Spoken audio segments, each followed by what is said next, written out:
nung nagkakaroon ka na ng ano, tol, na, nung bata pa ba lang napipicture mo na yung sarili mo na makikilala ka? Oo, oy. Okay. Parang nai-imagine ko siya. Nai-imagine mo na. Pero- Kaya handa ka siguro. Malamang, ganun. Parang ganun. Pero nung una bang dumating sa'yo yung fame, mayroon bang time na parang nabibigla ka, ganun? Parang, what the fuck, ba't ganito, Oy, ganun? nagtataka ako eh. Wala.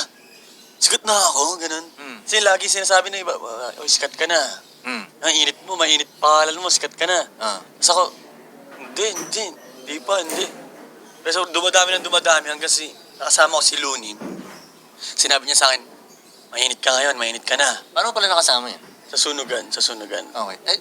Bumabatal ka ba dati? Hindi, parang nag-perform ako doon. Okay. So doon ako na, sige na nga, mainit na ako.